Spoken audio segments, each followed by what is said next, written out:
In this chapter, David mourns the deaths of Saul and Jonathan. The question of who killed Saul may not be answered completely in this chapter, but another suspect is added. A young Amalekite who came out of the camp of Israel reported to David the death of Saul and claimed credit for killing him. David executed the young man for the crime. David's grief over the deaths of Saul and Jonathan is touching, poetic, and dramatic. It's a striking lamentation. Here we are introduced to another suspect in the death of Saul. 2 Samuel chapter 1 verses 1 and 2. After the death of Saul, David returned from defeating the Amalekites and stayed in Ziklag 2 days. On the third day, a man arrived from Saul's camp with his clothes torn and with dust on his head.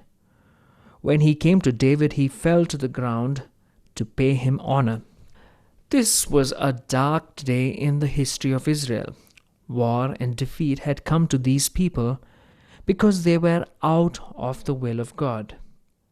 At the end of World War II, we thought we had brought some peace into the world, and we expected to rest on our laurels from then on and to enjoy life in sin, far from God. That, I am sure, is one of the reasons the world has not had a day of peace since the end of World War II. It has been continual war for us ever since. There will be turmoil and warfare for a nation, a people, or an individual who is out of the will of God. Isaiah 57 verse 21 says, "There is no peace, says my God, to the wicked." Isaiah said that 3 times. I wonder if it's true to us today. As I have said, it was a dark day for Israel. You can see their position. King Saul was dead. His sons, as well as Jonathan, were found dead. Israel had lost the battle. The Philistines had taken all the northern area around Galilee, and now they had gained ground in the south. David did not know what had happened in the battle. He and his men had been recovering their own loved ones from the Amalekite warriors.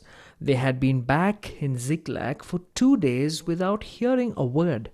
Finally, a man all covered with mud and dirt and wearing torn clothes stumbled into David's camp. He said he had come from the war. He told David that the Philistines had won the war and that Saul was dead. Then he told David what had happened. 2 Samuel, remember? Chapter 1, verse 3. "Where have you come from?" David asked him.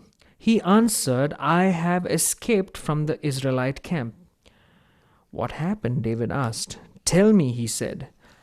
"The men fled from the battle. Many of them fell and died, and Saul and his son Jonathan are dead." Then David said to the young man who brought him the report, "How do you know that Saul and his son Jonathan are dead?" "I happened to be on Mount Gilboa," the young man said. "And there was Saul leaning on his spear with the chariots and riders almost upon him. When he turned around and saw me, he called out to me and said, 'What can I do?' He asked me, 'Who are you?' 'An Amalekite,' I answered. Then he said to me, 'Stand over me and kill me.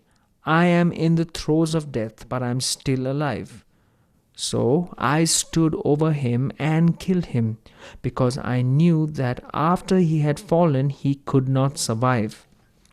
And I took the crown that was on his head and the band on his arm and have brought them here to my Lord." Is this Amalekite speaking the truth? Or did he come upon the body of Saul and, finding him dead, take the crown and bracelet and bring them to David? I am of the opinion that when this Amalekite found Saul after he had fallen on his sword, he was probably still alive. When this Amalekite came by, Saul asked him to finish the job. The interesting thing is that this young man confessed to David what he had done. And it sounds as though he expected David to give him a medal for his deed and put him on life pension. Verse 11. Then David and all the men with him took hold of their clothes and tore them. They mourned and wept and fasted till evening for Saul and his son Jonathan, and for the army of the Lord and the house of Israel, because they had fallen by the sword. David said to the young man who brought him the report, "Where are you from?" "I am the son of an alien, an Amalekite," he answered. David asked him, "Why were you not afraid to lift your hand to destroy the Lord's anointed?" If this man did actually kill Saul, it was because Saul had disobeyed God when he had refused to kill all of the Amalekites way back in the book of 1 Samuel. Had Saul obeyed God, this man would not have been alive to kill him, and perhaps Saul would have survived. David asked this young man how it was that he was unafraid to touch the Lord's anointed. David, you remember, would not take Saul's life even though he had plenty of opportunities. It is well sometimes to see things from God's viewpoint. As long as Saul was king, David would not touch him. No one else had better touch him either, because God is the one who put the crown on his head, and God should be the one to take it off when the time comes. You know, there is danger in interfering with God's work, God's program, and God's man. God moves in and judges. He has always done it. That is why David said to this young Amalekite, "Weren't you afraid to stretch forth your hand to destroy the Lord's anointed?" 2 Samuel chapter 1 verse 15. Then David called one of his men and said, "Go, strike him down." So he struck him down, and he died. David judged the Amalekite for touching the Lord's anointed. Verse 16. For David had said to him, "Your blood be on your own head. Your own mouth testified against you when you said, 'I killed the Lord's anointed.'" If this man made up his story and confession, it certainly was a fatal thing to do. David told him, "If you have lied to me, then your blood is upon you, because you yourself confessed that you killed the Lord's anointed." I believe the young man really did kill Saul. He did what David would never have done, and David judged him for it. Verse 17. David took up this lament concerning Saul and his son Jonathan. David's grief for Saul and Jonathan is revealed here, and it is genuine. Verse 18. And ordered that the men of Judah be taught this lament of the bow. It is written in the book of Jashar. Saul had taught Israel something. He made a contribution. You see, the Israelites had no iron weapons of war. So Saul taught them to be bowmen. The bow and arrow was a formidable weapon. Many of our ancestors would testify to that. Verse 19. Your glory, O Israel, lies slain on your heights. How the mighty have fallen. His lamentation is written in the poetic form which came so naturally to the sweet psalmist of Israel. Let's read verse 20 now. Tell it not in Gath, proclaim it not in the streets of Ashkelon, lest the daughters of the Philistines be glad, lest the daughters of the uncircumcised rejoice. Tell it not in Gath. Gath was the capital of the Philistines. Publish it not in the streets of Ashkelon. Ashkelon is in the Gaza Strip and is one of the 5 cities of the Philistines. Verse 21. O mountains of Gilboa, may you have neither dew nor rain, nor fields that yield offerings of grain. For there the shield of the mighty was defiled, the shield of Saul no longer rubbed with oil. From the blood of the slain, from the flesh of the mighty, the bow of Jonathan did not turn back, the sword of Saul did not return unsatisfied. No one could say that either Saul or Jonathan was a coward.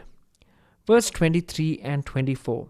Saul and Jonathan, in life they were loved and gracious, and in death they were not parted.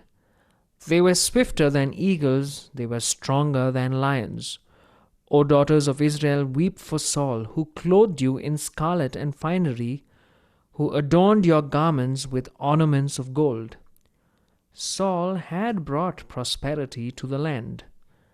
How the mighty have fallen in battle! Jonathan lies slain on your heights. David and Jonathan were close friends. They loved each other. David's grief is sincere. I grieve for you, Jonathan, my brother. You were very dear to me. Your love for me was wonderful, more wonderful than that of women. It is interesting that David says more wonderful than that of women because he was married to Jonathan's sister. Later, we will find that she betrays David. I think Michal loved him as a hero in the beginning, but the day came when she despised him. David was not very successful in his relationships. Abigail is the only noble woman that probably is one who had wisdom and who was wonderful. I don't think Bathsheba was as outstanding.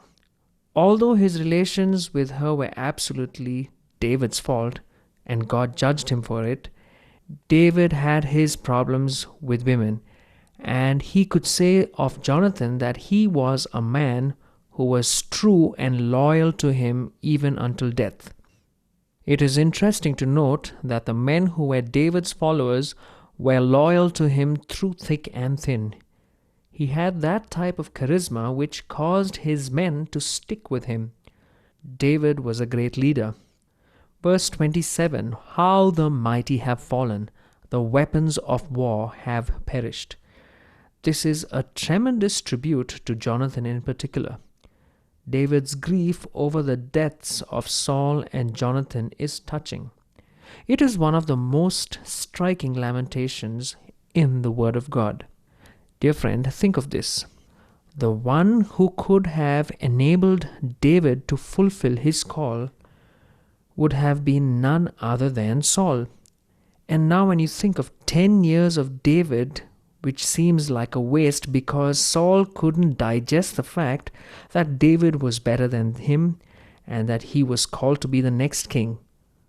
Saul could have groomed him in, but instead, the moment that David was the next destined king, Saul did everything in his power to thwart that purpose. David could have probably gotten bitter and could have celebrated the death of Saul. He is now out of the way, no opposition. He can now take charge. But look at David. He mourns. He even gets to punish the Amalekite who killed Saul. Well, dear friend, do you have a Saul in your life? Someone who is over you?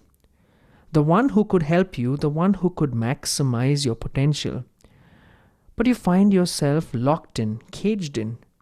Dear friend, wait. It's hard, I know. In due time, God will pave the way. When the door opens, please don't gloat over someone else's fault or someone else's fall. Weep, mourn. David's heart is so clean and pure. It's not tears as an outward sign of respect. David shed tears of true sorrow. That's what made him a great leader, the man who was known as a person after God's own heart.